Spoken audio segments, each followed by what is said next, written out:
Hotep, Charis, Beauté. Beauté. Beauté, ça va? Oui. Passé un bon week-end? Oui aussi.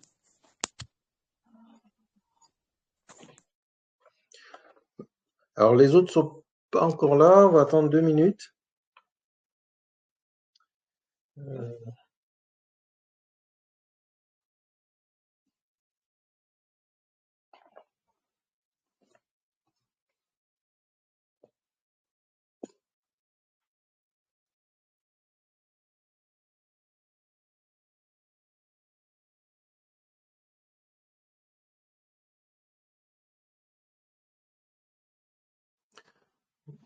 Bon alors aujourd'hui on va finir sur l'histoire de Seth. C'est tout. Et Horus, hein. Horus le fils d'Osiris, dont le combat avec Seth dure depuis une éternité. On a vu ça. Ça fait, selon les textes, plus de 80 ans que l'Énéade essaye de départager ces deux protagonistes qui se combattent pour le trône de Kemet. Et on a vu différentes scènes, différentes situations où à chaque fois, Seth revient pour dire qu'attends, il y a quelque chose qui va pas, c'est moi la force, et que l'Énéade leur donne encore une nouvelle chance, etc. Donc on a vu différents combats qu'il y a eu. La dernière fois, on a terminé sur les yeux d'Horus, hein, je crois. Les yeux d'Horus qui ont été arrachés par Seth, une fois que ce dernier se fut réfugié dans le désert, après avoir coupé la tête d'Isis, lors d'un combat entre Seth et Horus. Donc les yeux ont été retrouvés par Anubis et Isis, et caché dans un lieu du désert. Donc, les yeux d'Horus, en fait, c'est dans la mythologie, c'est beauté, Alex.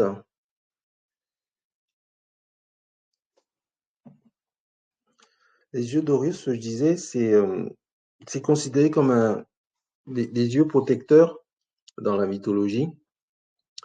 Contrairement, non, ça n'a rien à voir. C'est un complément des yeux de Ra, qui est le soleil, hein. C'est pas la même chose. C'est un œil un peu plus trouble au niveau de la mythologie, les yeux d'Horus, puisque on a vu dans le texte que les yeux qui ont été restitués à Horus, on le verra tout à l'heure d'ailleurs, je ne vais pas en dire plus, on le verra tout à l'heure. Les yeux qui ont été restitués par Ra à Horus sont des yeux un peu plus troubles, que il éclaire moins que le soleil Ra. Donc alors je sais pas pourquoi aujourd'hui les autres sont pas là. Dommage parce qu'on va finir là aujourd'hui sur Horus et Seth. Bon, mais s'ils sont pas là dans 2 minutes, on commencera quand même parce que je laisse tourner l'enregistrement et ça risque d'être long. Ça va, Alex?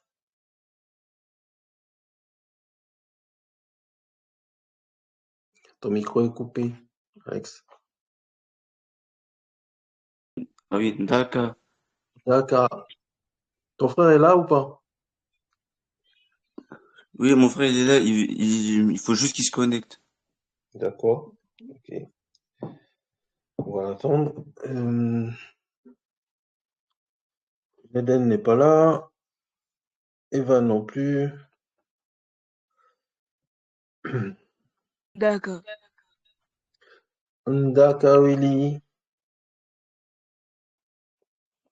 Bon, j'espère que tout le monde va bien, hein. Aujourd'hui, je disais qu'on va terminer l'histoire, enfin l'histoire d'Horus et Seth. On va arrêter sur leur histoire. En fait, on va aller jusqu'à la décision finale euh, sans aller dans les grandes interprétations parce que c'est une histoire qui n'en finit pas. On le verra. Vous l'avez vu d'ailleurs. À chaque fois qu'il y a un dénouement, il y a de nouveau Seth qui revient à la charge et c'est comme ça sans fin.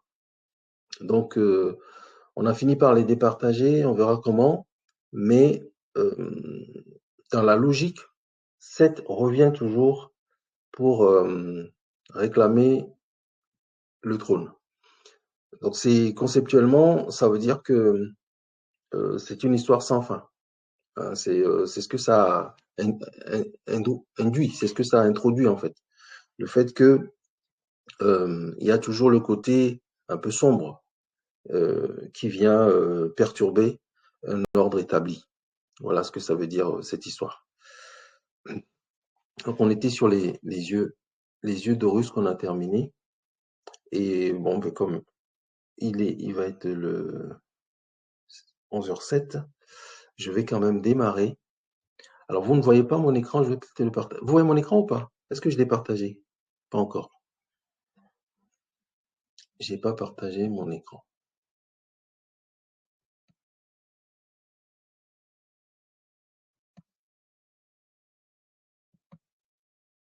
Il est partagé. Là, vous le voyez?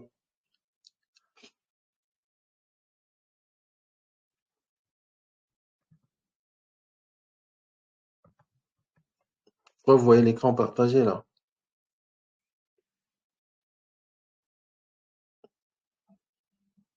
Moi, je vois plus le salon, donc si vous le voyez, dites-moi que vous le voyez. Comme ça, on peut commencer.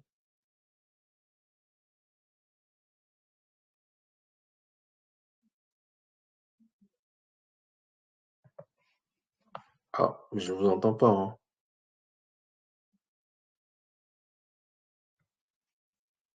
Ah oui, c'est par rapport les Texte. yeux d'eau, le Oui. texte. Ouais, vous voyez le texte à l'écran, c'est bien? Oui, on voit le texte. Il est lisible, vous voyez, c'est assez Oui, il lisible. est lisible, on voit. Bon, ben c'est parfait. Donc, on va commencer quand même, on va commencer en rappelant un peu là où on en était sur les yeux d'Horus. On avait vu que Horus avait coupé la tête d'Isis et les dieux étaient fâchés et voulaient le punir. Donc il s'est enfui dans le désert. Donc les dieux ont fait une expédition pour aller le retrouver et Seth en a profité pour l'attraper, lui arracher les yeux. D'accord? Et après, il les a mis dans une boîte et les a enterrés quelque part. Donc, Isis en était éplorée et allait demander à Anubis de l'aider à les retrouver euh, les yeux d'Horus. Donc Anubis et Isis ont cherché un peu partout dans le désert et ont fini par trouver les boîtes dans lesquelles les yeux étaient cachés et enterrés. Et après, Isis a demandé à Rê de l'aider à rendre les yeux à Horus. Donc on en était arrivé là. Donc, pris de pitié, Rê a accepté de, de venir en aide une nouvelle fois à Isis et donc a aidé Isis à donner l'accord pour que Isis puisse rétablir les yeux d'Horus. Alors je disais un petit peu tout tantôt que les yeux d'Horus dans la mythologie a une grande importance parce que les anciens Kemtiu considéraient que ces yeux étaient les yeux protecteurs. Hein, les yeux protecteurs. Donc, contrairement aux yeux, ou bien, parce que c'était considéré comme la lumière. Et on verra tout à l'heure que cette lumière-là, elle est un petit peu plus pâle, elle s'assimile un petit peu plus à la lune que au soleil. Mais en tout cas, il y a une logique de protection et de lumière derrière cette histoire de Dieu d'Horus. D'ailleurs, dans la littérature, les yeux d'Horus sont souvent appelés l'œil d'Ujat. Je ne sais pas si vous avez déjà entendu parler de ce terme. Ujat, c'est l'œil d'Horus.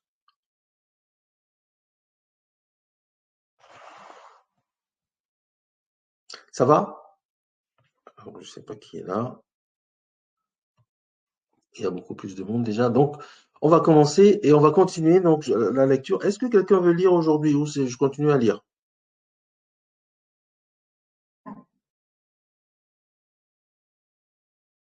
Personne ne veut lire? Bon, ben, je vais continuer à lire. Et donc aujourd'hui, on va finir le texte par les semences, et puis les deux protagonistes vont retourner devant l'Énéade et il y aura un nouveau combat, une nouvelle fois, combat entre les deux. Et puis après, je crois, ce que j'avais prévu, c'est qu'on finira par le fait qu'il y ait une décision finale sur cette histoire, qui va vraiment garder le trône. Rey va se prononcer et un autre personnage important de l'Énéade également va se prononcer. On va voir ça tout à l'heure. Donc, je vais y aller. Là, les semences. Seth et Horus obéirent donc parce que Rey a réuni l'Énéade et a dit que finalement la violence devait cesser et que l'un et l'autre avaient fait avaient commis des actes infâmes. On l'a vu, Horus non plus n'a pas été complètement réglo dans cette affaire. Et donc, les uns et les autres avaient des torts partagés, même si Seth était celui qui en avait fait le plus. Hein, vous voyez. Donc, Rey leur a demandé d'arrêter la querelle. Hein. Bon, donc, les deux, Seth et Horus, obéirent. Ils décidèrent d'un commun accord de passer des jours heureux dans la maison de Seth. Ils burent et mangèrent ensemble. Le soir venu, ils s'allongèrent l'un près de l'autre. La couche d'Horus était accueillante. Dans la nuit, Seth s'approcha d'Horus et se pressa contre son dos. Il repensait aux épaules puissantes d'Horus, à ses reins bas et ramassés, à son torse allongé. Son membre était raide. Horus le sentit pénétrer entre ses cuisses et ne bougea pas. Simplement, il glissa sa main au même endroit sans que Seth s'en rendît compte. Brûlant de désir, impatient comme à son habitude, Seth s'arc-bouta contre Horus, qu'il tenait prisonnier entre ses bras. La semence jaillit, et Horus la recueillit dans ses mains. À l'insu de Seth, qui croyait avoir abusé de son adversaire. Donc Seth a encore tenté un coup contre Horus, en pensant le sodomiser, en pensant le pénétrer entre les cuisses. Voilà. Donc, Horus a eu un plan. Il a recueilli la semence de Seth. On va voir ce qu'il va en faire. Donc, le lendemain, Horus, éperdu, quitta la maison de Seth et alla trouver sa mère, qui il raconta l'épisode de la nuit précédente. « Mère, regarde ce que m'a fait Seth, dit-il en ouvrant ses mains. Isis poussa un cri. Elle saisit un couteau et coupa les mains d'Horus qu'elle jeta dans l'eau. Puis, elle lui procura de nouvelles mains qui n'étaient pas souillées. Elle était décidée à se venger de Seth, mais aussi à contrecarrer le plan qu'elle le soupçonnait d'avoir ourdi. À cette fin, elle massa son fils avec un augure doux et lui engourdit les sens et fit monter en lui un désir profond. Ayant ainsi prélevé la semence d'Horus, elle se rendit dès l'aube dans le jardin de Seth et demanda au jardinier: quels sont les légumes que Seth mange? Les laitues, répondit-il, il mange des laitues. Isis aspergea les laitues du liquide qu'elle avait recueilli. Comme à son habitude, Seth vint dans la journée manger des laitues et aussitôt il accueillit, sans le savoir, de la semence d'Horus en son sein. Donc on voit que les uns et les autres essayent de se piéger. Donc on continue. De nouveau devant l'assemblée. Seth et Horus se présentèrent de nouveau devant l'assemblée. Seth déclara: j'ai quelque chose à vous dire. Quand vous m'aurez entendu, vous conviendrez que c'est à moi que revient la fonction de roi. Parle, lui dirait. Voilà, j'ai invité Horus chez moi, nous avons bu, nous avons joué, nous sommes divertis ensemble.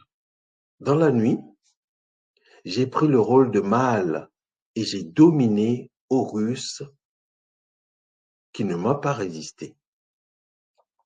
Les dieux crachèrent au visage d'Horus. Horreur! Tu nous fais vomir, va-t'en d'ici. Horus riait.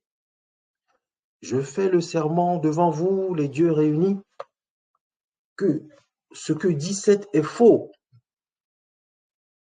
Appelez la semence de Seth, vous verrez bien d'où elle vous répondra. Appelez ma semence, vous verrez bien d'où elle vous répondra. Donc, tel est pris celui qui croyait prendre. Donc, alors Thoth, le scribe de l'Énéade, le sage, celui qui maîtrise les paroles divines, appela la semence de Seth. Tous regardaient Horus, mais la semence répondit du fond du marais où Isis avait jeté les mains de son fils. Puis Thoth s'approcha de Seth. Sors, semence d'Horus, ordonna-t-il. Alors la semence répondit. La voix venait de l'intérieur de Seth qui sursauta et pâlit. Par où dois-je sortir? Demanda la semence. Par son oreille. Moi, fluide de la création, liquide divin, puis-je sortir par son oreille? Sors par son front. Alors un disque d'or apparut sur le front de Seth. Furieux, Seth voulut s'emparer du disque, mais Thoth repoussa sa main et saisit le disque qu'il plaça sur son propre front, tel le disque étincelant de la pleine lune. La preuve était là, rayonnante comme un soleil, visible, indestructible. Seth, une fois encore, avait menti. Horus avait dit vrai. Donc cette séquence qu'on vient de lire, qu'est-ce qu'il veut bien me la commenter ou alors faire une réflexion dessus.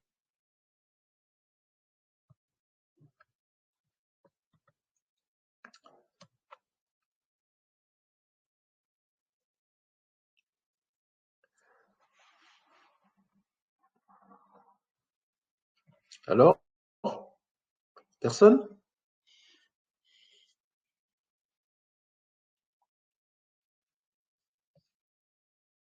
Dans la séquence qu'on vient de lire, Seth, une nouvelle fois, essaie de piéger Horus.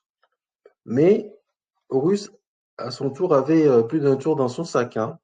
Et donc, à l'issue de cette séquence, on voit que Seth, de nouveau, a essayé de dominer Horus par la ruse et en essayant de le posséder, quelque part. Mais Horus a trouvé un subterfuge et a recueilli sa semence. Sa semence, et l'histoire finit par le disque lunaire que Thoth a recueilli et placé sur son front. Est-ce que, quand on a vu l'image de Djéouti, euh, euh, je crois quand on a vu l'image de Djéouti à l'époque, je crois on a parlé de cette histoire de disque sur le front de Djéouti. Je ne sais pas si vous vous en souvenez. Je crois que ça faisait référence à ce disque lunaire-là. Donc c'est pour parler en fait de la lumière lunaire, en fait du disque lunaire, que cette séquence a été un peu écrite, hein. Hein.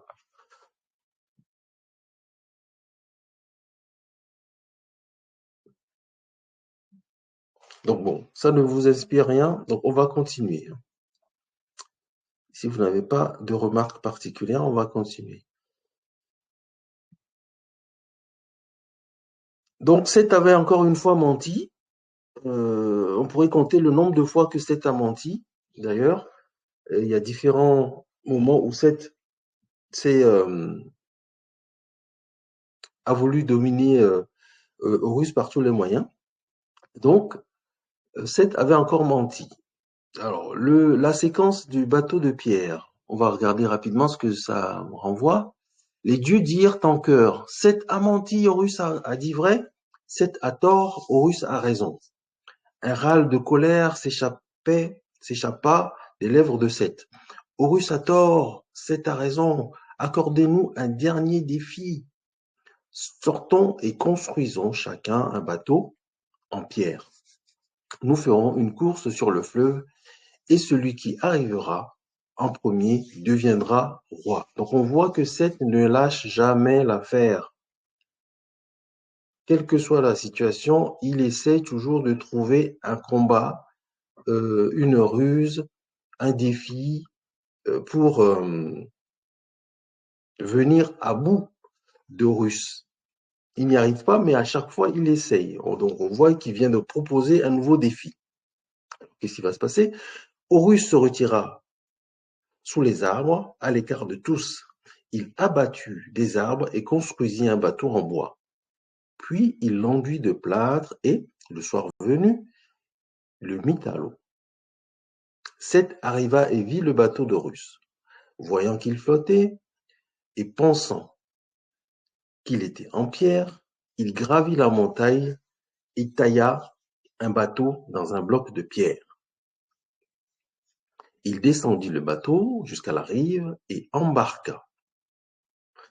Le bateau coula et disparut dans la vase au fond du fleuve. Seth se transforma en hippopotame et fit couler le bateau d'Horus.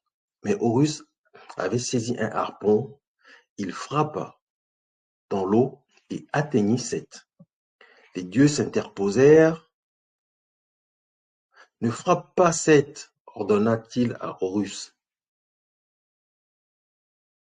Donc encore une fois, les dieux interviennent pour éviter que Horus ne frappe Seth. Donc on voit qu'il y a pas mal d'indécision, c'est-à-dire que ce que moi je ressens là, c'est que en fait les dieux essaient de maintenir un certain équilibre entre les deux personnages. Je sais pas ce que vous en pensez, mais moi c'est ce que je ressens. C'est-à-dire que lorsque Horus veut venir à bout de Seth, les dieux l'en dissuadent, et lorsque Seth veut dominer Horus, eh bien, les dieux sont également contre. Donc à chaque fois, c'est le sentiment que j'ai depuis le début de cette histoire. On a vu que Ray défendait Seth, ainsi de suite. Hein. C'est encore le cas lorsque Horus, là, maintenant, veut user de son harpon pour frapper Seth, malgré ce que Seth vient de faire, eh bien, les dieux s'interposèrent. Alors, Horus, il en a eu assez. Il en a marre de cette histoire. Donc, il en appelle Anet. Il en appelle Anet, une nouvelle fois. Horus en avait assez.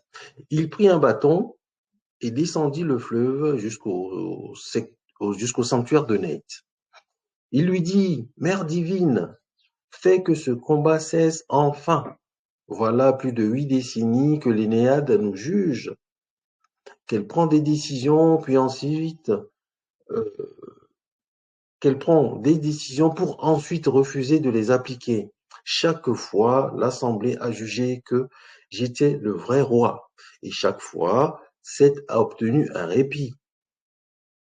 J'ai été entendu dans les grandes salles de l'Assemblée. Chaque fois, j'ai été désigné roi.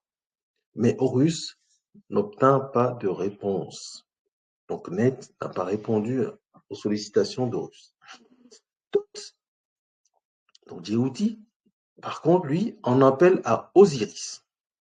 Alors, Thoth entreprit de consulter Osiris dans le monde des défunts. Il s'adressa à lui en ces termes. Lion protecteur des dieux, souverain des hommes, protecteur du double pays, taureau bienfaisant, père bénéfique, se nourrissant d'or, éclaire-nous, libère-nous de notre ignorance, aide-nous à choisir entre Seth et Horus. La lettre fut acheminée jusqu'au monde des ténèbres. Enfin, elle parvint à Osiris, qui sursauta d'indignation quand il la lut. Vous voyez que Osiris est resté maître du monde des ténèbres. C'est-à-dire qu'Osiris, depuis son départ, nul ne le voit plus. Mais il intervient depuis un endroit inaccessible aux hommes. Donc, la lettre parvint en fait à Osiris. Il fit aussitôt parvenir sa réponse à Thoth. J'ai donné au monde l'orge et le froment afin que vous puissiez manger. J'ai enseigné aux hommes l'art de la culture, mais aussi l'art de garder, de multiplier les troupeaux. Tout cela, nul ne l'avait fait avant moi. Votre force, vous me la devez. Et après cela, vous feriez du mal à mon fils Horus. Donc, Osiris rappelle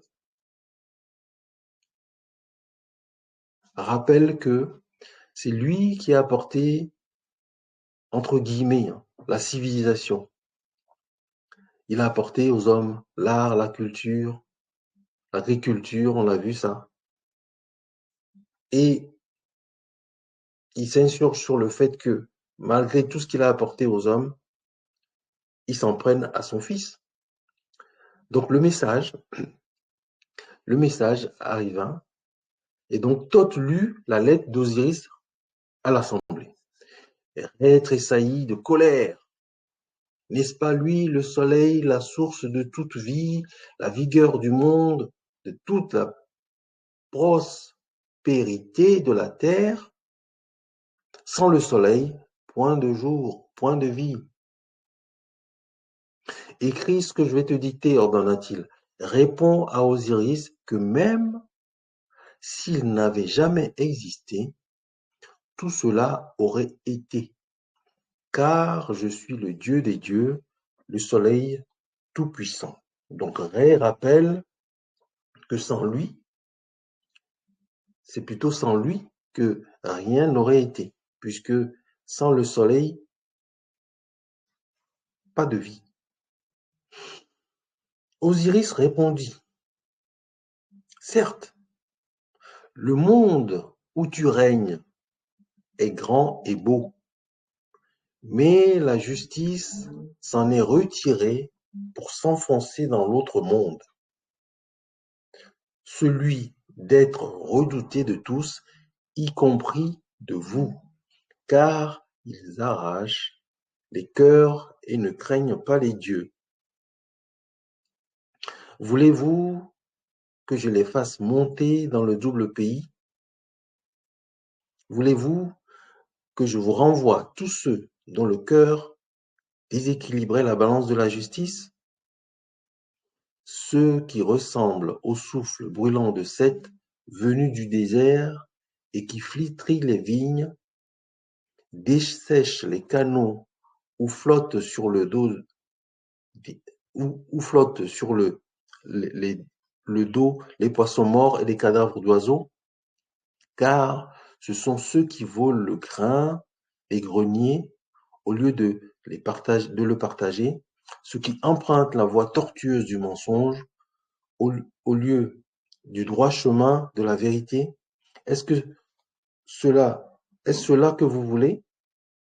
Et vous savez que vous ne saurez empêcher la désolation qui s'ensuivra, car nul n'est aussi puissant que moi.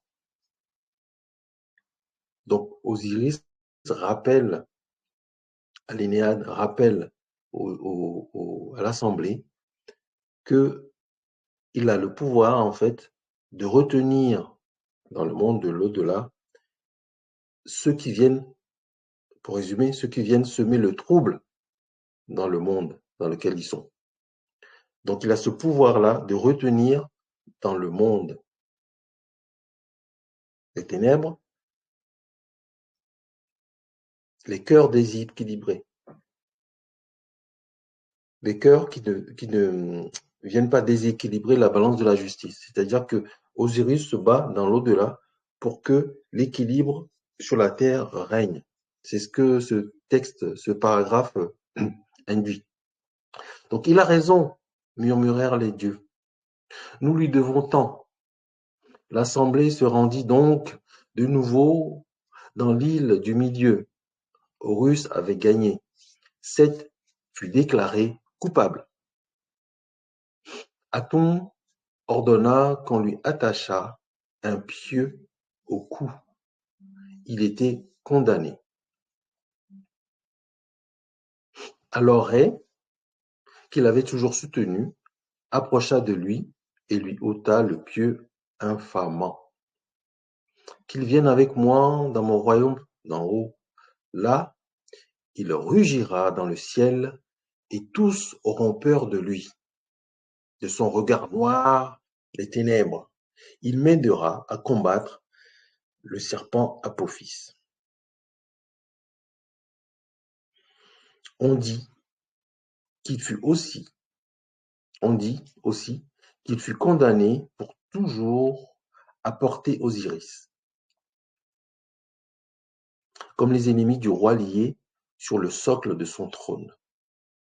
Ou encore, il fut mis en pièces sous l'apparence du taureau de sacrifice, tandis qu'Horus disait: Ô mon père Osiris, j'ai frappé pour toi celui qui t'avait frappé, j'ai renversé celui qui t'avait renversé, j'ai tué celui qui t'avait tué, je lui ai tranché la tête, je lui ai tranché la queue, je lui ai tranché bras et jambes. Puis les morceaux furent répartis entre les dieux. Mais la patte avant, le bras qui avait donné la mort à Osiris, fut jeté dans le ciel. Là, elle devint la grande ourse que les Égyptiens appellent la cuisse, ou encore l'herminette. Elle est placée là, sous la garde d'Isis la Grande, sous la forme d'un hippopotame femelle qui la tint enchaînée à un pieu d'amarrage afin de l'empêcher de se rendre dans le ciel du sud où vit Osiris Orion. En mémoire de cela, avant la mise en terre, on effleure le visage du défunt avec une herminette de fer céleste en forme de patte avant de taureau. Je reviendrai sur ce passage, c'est très important. Je finis le texte et je reviendrai sur ce passage. Alors, la bouche peut de nouveau parler, manger et boire, les yeux peuvent voir, le nez respirer, les oreilles entendre. Ainsi ce fut, jadis, instrument de mort. Ainsi ce fut, jadis, instrument de mort, sert aujourd'hui. Alors, je comprends pas ce que je dis. Ainsi ce fut, jadis, instrument de mort. Ainsi ce fut, jadis, instrument de mort, sert aujourd'hui à rendre aux morts ses fonctions vitales. Donc, il y a quelque chose dans la phrase qui ne va pas, mais en tout cas, cet instrument de mort se transforme en fait se transforme. Ainsi ce fut, jadis, instrument de mort. Il y a un truc que je ne comprends pas dans la phrase, mais bon. Ainsi, ce qui fut, ah ouais, voilà. Ainsi, ce qui fut jadis instrument de mort sert aujourd'hui à rendre aux morts ses fonctions vitales. Ah oui, je comprends mieux. Ainsi, ce qui fut jadis instrument de mort sert aujourd'hui à rendre aux morts ses fonctions vitales. On pose la couronne sur la tête d'Horus et on le plaça sur le trône de son père. Isis fit éclater sa joie devant l'aboutissement heureux de ce long combat. Les dieux entourèrent le nouveau roi, des guirlandes ornaient leurs têtes, la joie et la réjouissance se répandirent dans tout le pays, les récoltes abondaient de nouveau, la paix et la justice régnaient désormais dans le cœur des hommes. Donc, alors, c'est la fin de l'histoire, en tout cas d'une partie de l'histoire, donc on va arrêter là. Mais je disais que je revenais un peu sur tout ce qu'on a lu. J'ai lu d'un trait. Vous ne m'avez pas arrêté, donc j'ai continué. J'ai lu d'un trait, mais en l'espèce, comme on a pu le voir dans toute la partie sur Seth et Horus, et même surtout l'Énéade, on a vu que dans les textes, il y avait toujours à la fin des grands paragraphes une référence soit à la cosmologie, soit à l'agriculture, soit à un domaine scientifique. Et là, ce qui nous est dit, si je reprends cette partie-là sur laquelle je voulais revenir, c'est que Seth a donc été condamné par les dieux, mais Ré a souhaité qu'ils viennent auprès de lui pour l'aider à combattre Apophis. Donc ça, c'est une fonction de Seth auprès de Ré, parce que Seth, on a vu qu'il avait la force et qu'il pouvait combattre. Donc c'est d'ailleurs pour ça que Ré, au tout début, essayait de le défendre par sa force. Et on a vu dans ce texte également, là, ce qui est marqué, c'est que Horus dit qu'il a vaincu Seth.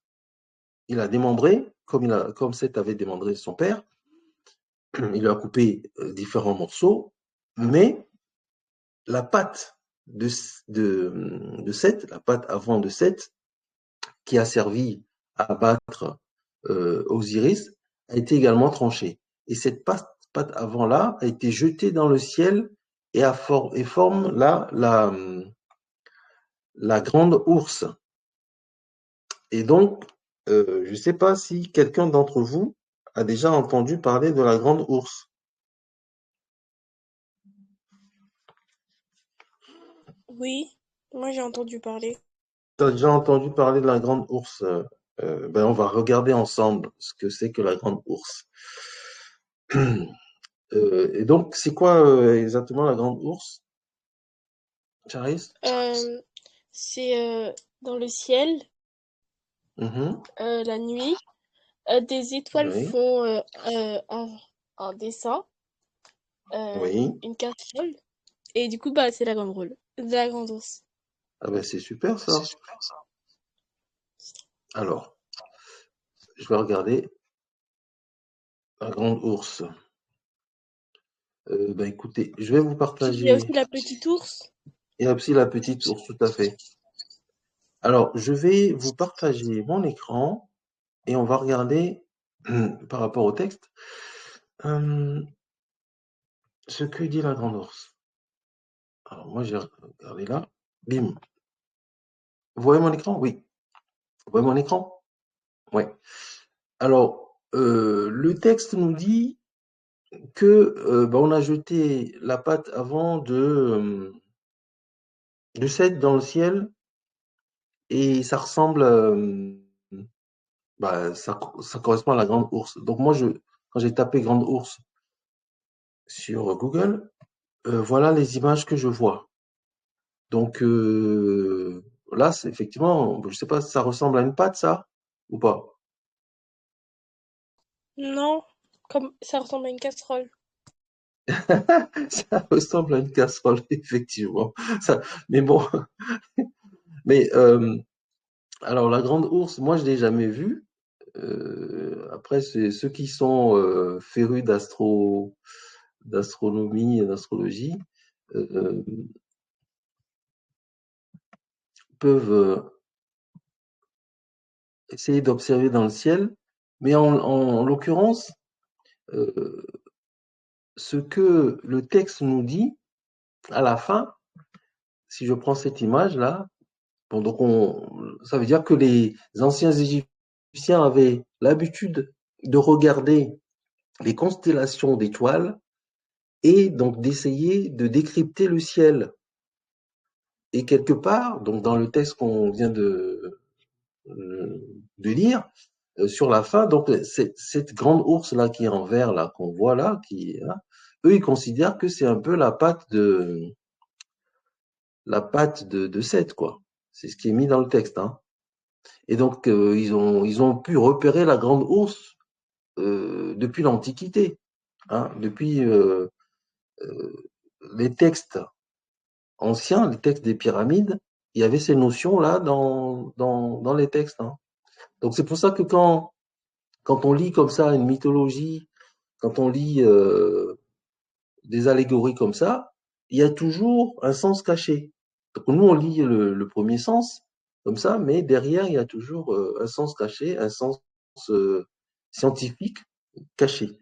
Et donc là, en l'occurrence, le texte nous dit, voilà, que que la patte de Seth a été jetée dans le ciel et représente la grande ours. Et ils ont parlé également, alors si je reprends le texte, ils ont parlé également de d'Isis, qui était dans le ciel et qui est représenté par quoi? Alors Isis, on disait que euh, elle est donc cette cuisse là, cette cuisse que vous voyez à l'écran qui représente la grande ours, est placée sous la garde d'Isis, la grande, sous forme d'un hippopotame femelle qui la tient enchaînée à un pieu d'amarrage afin de l'empêcher de se rendre dans le ciel du sud où vit Orion, c'est-à-dire Osiris. Alors, on va regarder Orion, où se trouve Orion. Alors, je vais prendre un autre Orion. Orion, hop. Orion. Alors, Orion, c'est une constellation dans le ciel qu'on appelle le chasseur. Donc, on voit ici, je vais vous montrer, Orion. Est-ce que vous voyez mon écran?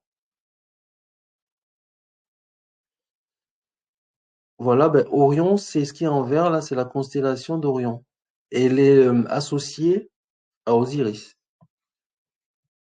Donc elle a cette forme-là, c'est pour ça qu'on l'appelle le chasseur. On voit que, voilà, avec l'imagination, un peu d'imagination, on voit que ça représente quelque part un homme qui tient un arc, ou bien ça là, une constellation d'Orion.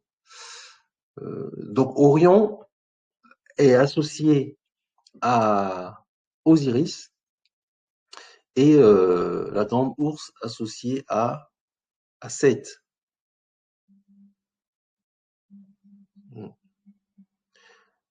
Donc, en simplification, on voit ici que c'est des constellations, hein. C'est des constellations dans le ciel, c'est des étoiles. Et donc, toutes ces allégories-là, in fine, c'est la compréhension des anciens Égyptiens sur la façon dont fonctionne leur environnement réel et puis le cosmos, et voire même tout ce qui est de l'ordre de l'invisible. Bon, donc je ne vais pas trop m'épancher sur le sujet, mais ce qui m'intéresserait, moi, là, au vu de tout ce qu'on a lu sur cette histoire de Seth et Horus, ben, c'est votre impression sur l'histoire. Donc j'aimerais avoir votre impression sur l'histoire. Je vais revenir au texte.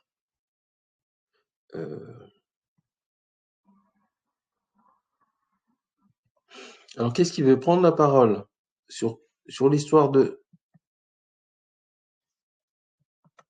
Osiris, sur l'histoire de Seth et Horus?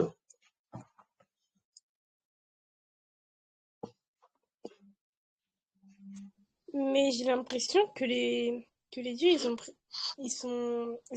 en fait, j'ai l'impression que Seth, il est un peu le favori des dieux et que c'est pour ça qu'ils ont pris autant de temps pour décider.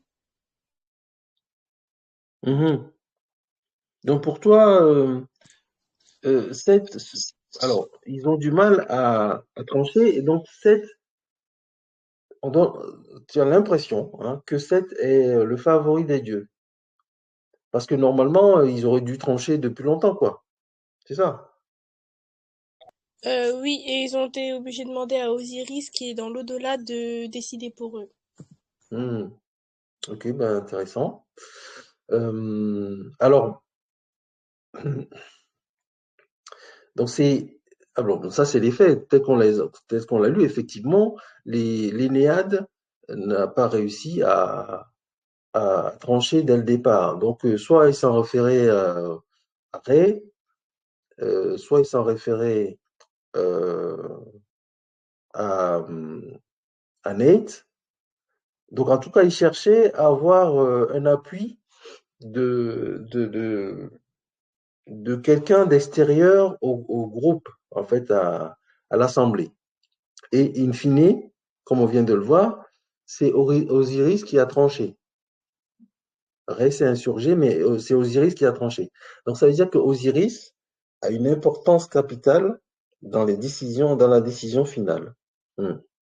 Et pourquoi? Parce que, alors Osiris, tel on l'a décrit, c'est enfin c'est le héros culturel qui a apporté tout à la civilisation égypto-nubienne et qui, aujourd'hui encore, on en voit les manifestations dans, dans la vie de tous les jours, hein.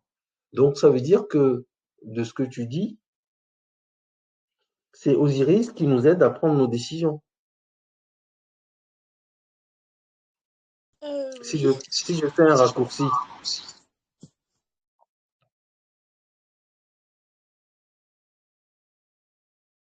oui, c'est ça. ok. Alors, quelqu'un d'autre a une autre réflexion sur l'histoire, sur ce qui s'est passé, qu'est-ce qui... Et on voit même sur la fin, là, on voit qu'il y a des rituels qui sont encore faits par rapport à cette histoire de Seth et Horus, hein. C'est l'herminette dont on parle là, c'est-à-dire qui touche la bouche et les yeux des défunts et tout ça. C'est des rituels qui sont encore faits de nos jours, hein, euh, en Afrique. C'est comme, alors ils disent que on touche les parties, là, les yeux, la bouche, le nez des défunts avant qu'ils n'aillent dans le monde de l'au-delà. Euh, on n'a pas abordé la partie du jugement des morts, c'est pas le sujet ici, mais Osiris, tel qu'on le voit, il est parti et il ne reviendra plus. Il ne reviendra jamais. Donc c'est un peu ce que les textes disent, hein. Il est resté dans le monde de l'au-delà. Donc quelqu'un d'autre, ouais, a une réflexion, ça m'intéresse. Charles dit, Moi, vas-y. Alors, bah, Todd, c'est, Mhm. oui. Au final, j'ai l'impression que Ré, on dit c'est l'ancien, enfin le roi un peu des dieux, mais au final, il prend pas vraiment de décision tout seul. Du coup, je me demandais si on peut vraiment lui attribuer ce statut-là, parce que au final, il décide pas tout seul, il décide avec les autres dieux. Ah, c'est intéressant. C'est très intéressant. Alors, si je reprends ta réflexion, Ré, Soleil tout-puissant, enfin, Ré, Atum, qui est pris, qui est à l'initiative du monde, hein, donc on l'a vu, Ré, c'est lui qui a généré euh, le reste des Nétérus, notamment d'abord Shu, Tefnut, Geb et Nut, puis après les Néades. Ré, tu dis que malgré cette puissance, il ne prend pas de décision tout seul, il s'en réfère aux autres dieux. Ok, c'est ce qu'on a vu dans le texte. Mais alors, est-ce que si on le ramène à notre quotidien, un roi ou un chef doit prendre les décisions tout seul?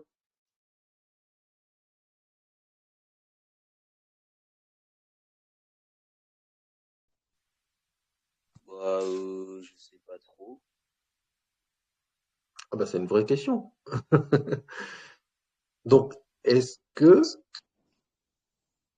de sa toute puissance de sa toute puissance Ré, est-ce que eh ben, il peut prendre des décisions tout seul? Alors, on a vu Oui, qu'il a essayé. Il a essayé. Des fois, il a essayé, hein. Ray. Essayer de dire, moi, je veux que ce soit comme ça. Et malgré ça, sa décision n'a pas été suivie des faits. Puisque derrière, euh, l'Assemblée n'était pas vraiment d'accord. Thoth n'était pas d'accord. Thoth a fait des suggestions, d'autres suggestions, etc., etc. Donc, vous voyez que il y a quand même, dans cette histoire, euh, des, des positions qui sont prises, mais contrecarrées par d'autres dieux. Et donc ça laisse un peu ce sentiment qu'il faut quand même composer. Même si tu as la toute-puissance, il faut composer avec les autres. C'est le sentiment que ça me donne, moi, Tot. C'est juste que Ray ne prend pas de décision tout seul, malgré sa toute-puissance. Je sais pas, Charis, tu voulais dire quelque chose? Moi, non. Non, je sais pas qu'est-ce qui voulait dire quelque chose là par rapport à ça.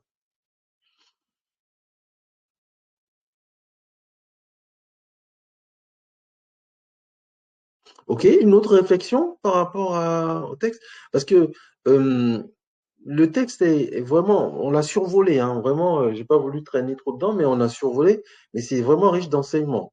C'est un texte qui est à lire, à relire, à relire, parce que à chaque paragraphe, à chaque passage, on a toujours un enseignement, on a toujours quelque chose qui nous interpelle et qui fait référence à la vie, hein, tout simplement.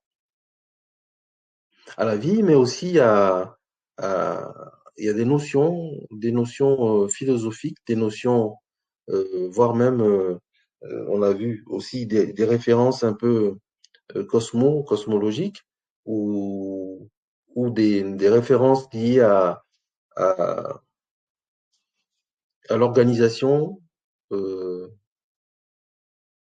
des sociétés, à l'organisation de la vie, tout simplement.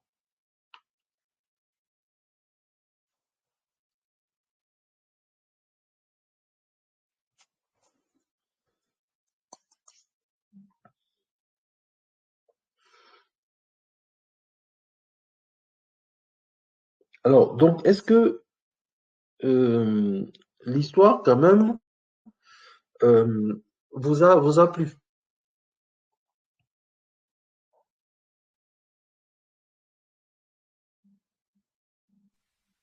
Oui, moi j'ai trouvé ça cool. Mhm, d'accord. Et vous connaissiez l'histoire de Seth et Horus, d'accord? Vous en avez déjà entendu parler. Alors là, ça, c'est une histoire un peu plus détaillée, telle que, bon, vous la connaissiez pas dans ce détail-là, je pense.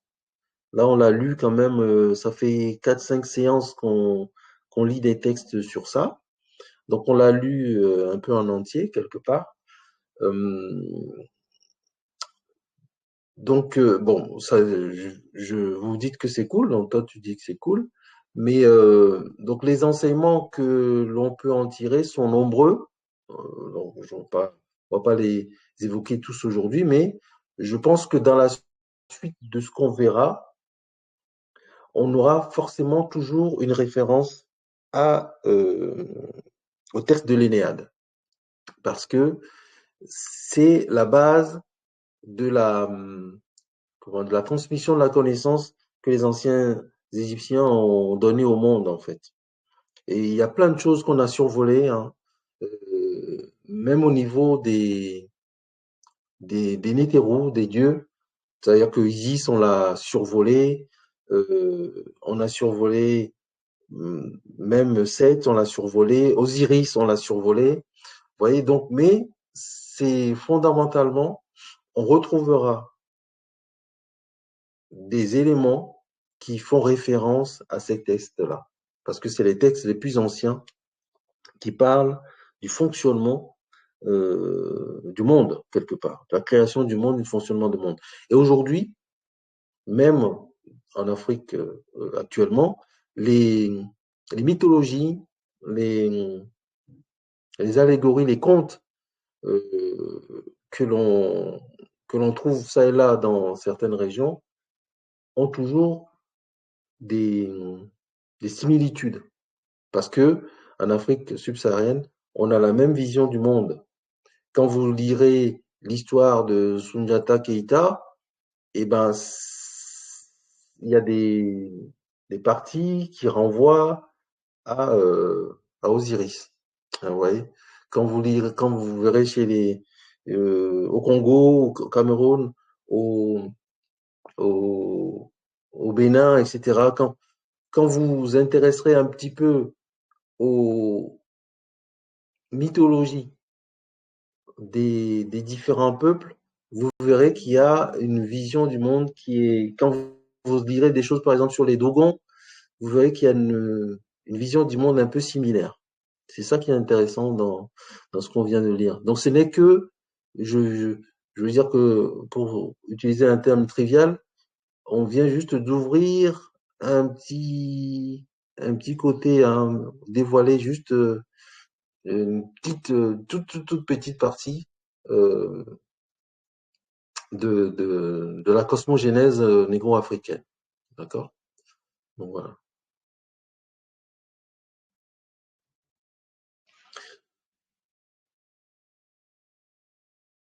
Donc, donc il n'y a pas d'autres interventions?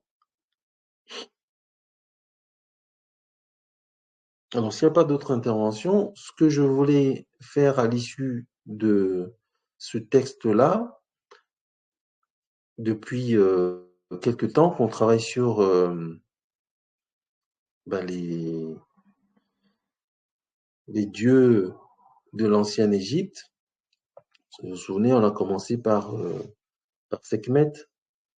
On a commencé par Sekhmet et voilà. Donc ça nous a amené jusqu'à l'histoire d'Horus et Seth, hein, en passant par euh, les rats et tout ça, les nétéros primordiaux. Donc là, aujourd'hui, ce que je voulais faire, c'est de vous donner un lien. On n'aura pas le temps de le voir ensemble, mais je vais vous donner un lien sur le film Le Roi Lion. Et ce qui va être intéressant, c'est que vous regardiez 2 séquences que j'ai choisies. Peut-être qu'il y en aura d'autres, mais bon, voilà, juste s'appuyer sur ces 2 séquences qui durent, je crois, moins de 5 minutes chacun.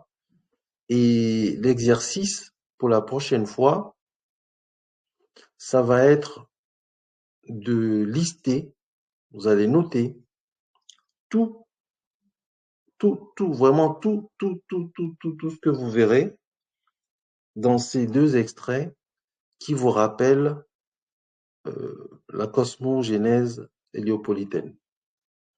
Tous les clins d'œil que vous pourrez voir dans le texte, enfin dans le film, j'allais dire, qui vous renvoie à tout ce qu'on a vu jusqu'à présent. Donc ça m'intéresserait de voir les connexions que vous pouvez faire du film par rapport à tout ce qu'on a vu. Donc je vous partagerai donc ce lien-là. Je vais regarder si je peux ou je le mettrai dans notre groupe. Je vais essayer de vous partager. J'essaie de partager ça. Alors, top. Partager. Voilà. Partager. Donc voilà, c'est les scènes du Roi Lion que j'ai choisi. Ouais, donc c'est sur un site que j'ai trouvé par hasard comme ça, en cherchant sur Internet.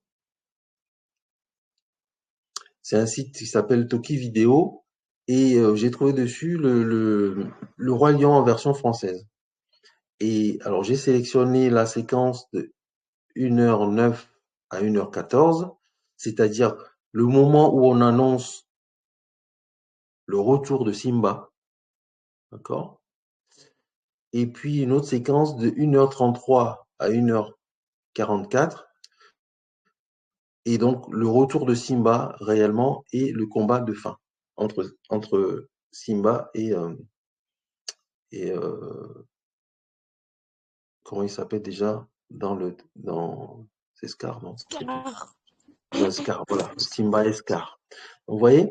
Donc vous regarderez et puis en fait, ce que j'aimerais, c'est que vous me listiez vraiment tout ce qui vous passe par la tête dans ces 2 séquences-là, ou alors sur le film Roi Lion en général, tous les clins d'œil que vous pouvez voir là et qui nous rappellent toute l'histoire qu'on a vue depuis Sekhmet jusqu'à maintenant. C'est clair?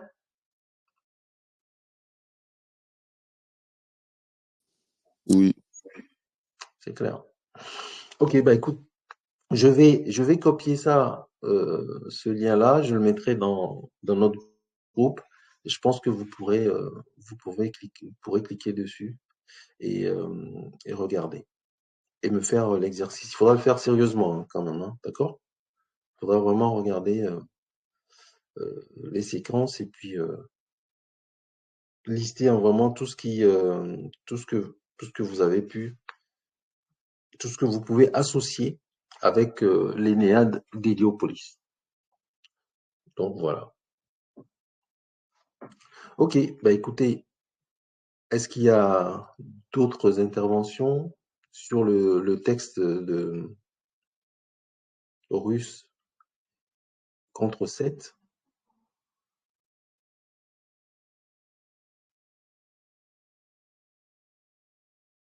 Non?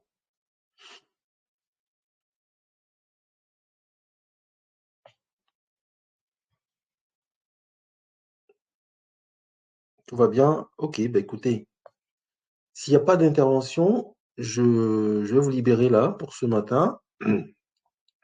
Et puis, donc, je vous mettrai les scènes que j'ai sélectionnées là dans notre groupe. Et puis, la prochaine fois, on fera l'exercice. Vous me listerez un peu tout ce que vous avez. On regardera la vidéo, les 2 vidéos. On regardera les 2 parties et puis on fera l'exercice. Vous me direz tout ce que vous avez pu repérer et on fera un tableau tableau récapitulatif de ça. Et donc après ça, on reprendra, je pense, on reprendra les savants de l'Antiquité. Je pense qu'il faut qu'on termine cette partie-là. Ou alors d'autres sujets qui vous intéressent, on regardera. S'il y a d'autres sujets qui vous intéressent, on regardera pour travailler dessus.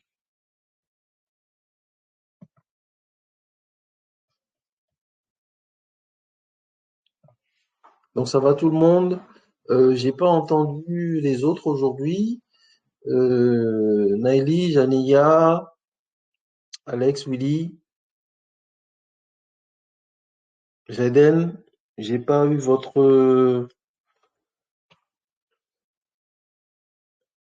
j'ai pas eu vos impressions. Oui, attendez, si je veux bien me permettre, là j'ai vu, c'est écrit scène le roi lion, 1h09, 1h14. Oui, en fait, quand vous cliquerez sur la vidéo, soit vous regardez toute la vidéo parce qu'elle dure 2 heures hein, quand même, mais moi j'ai sélectionné de 1h09 à 1h14 cette scène-là, d'accord? Ah, Cette ok. partie-là, voilà. Et puis après j'ai sélectionné aussi 1h33 à 1h44, voilà.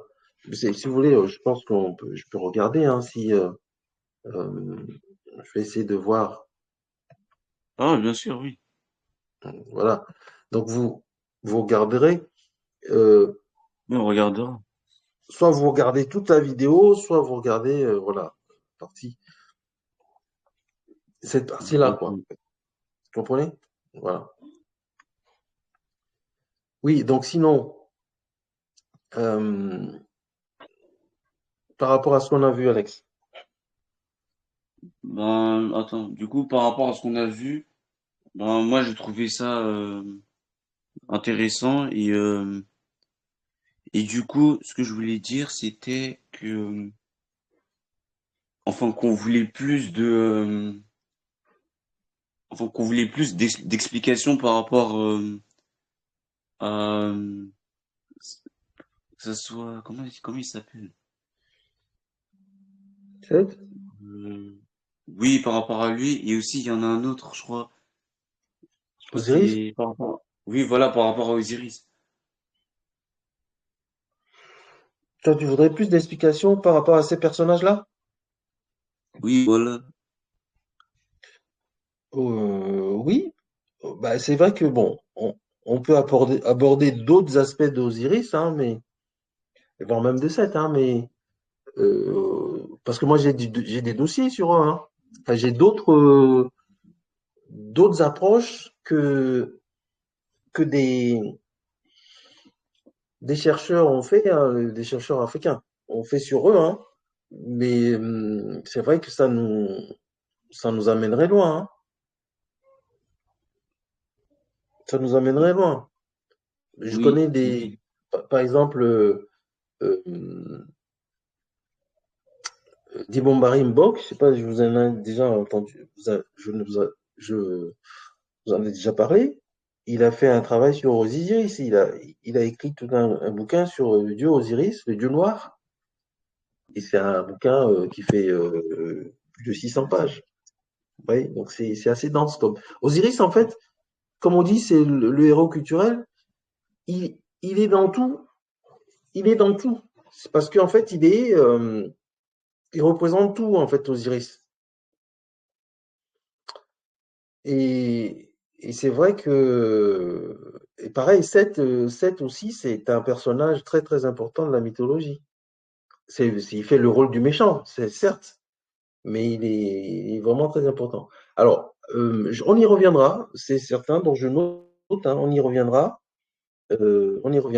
Mais je pense que on va, on va refaire d'autres choses et revenir sur eux. Puis comme je vous disais tout à l'heure, je pense que tout ce qu'on pourra faire dans le monde négro-africain, on pourra trouver des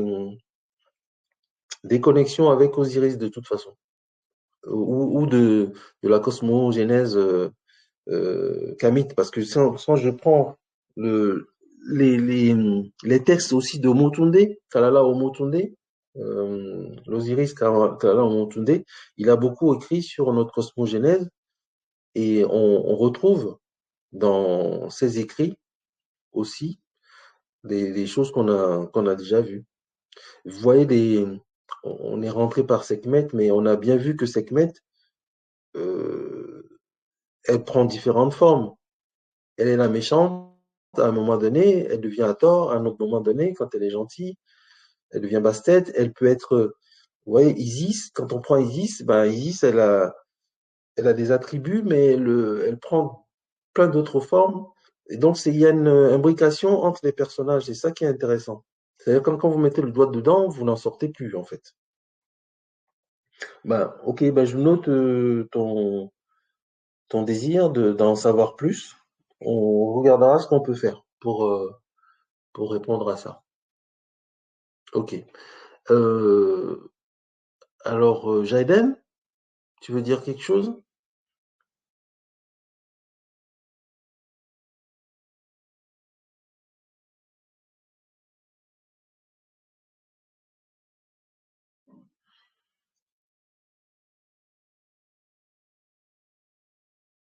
Donc, Jaden n'est peut-être plus là. Janeya?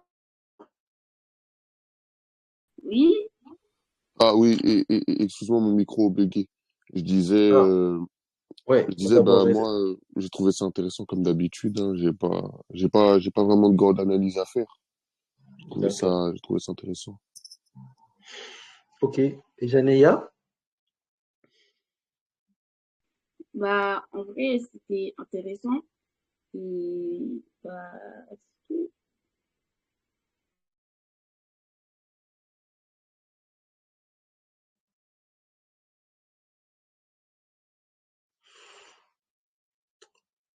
Ok, bon, donc c'était intéressant. Donc ça marche. Alors, donc on va arrêter. Je vais vous partager donc les liens comme j'ai prévu dans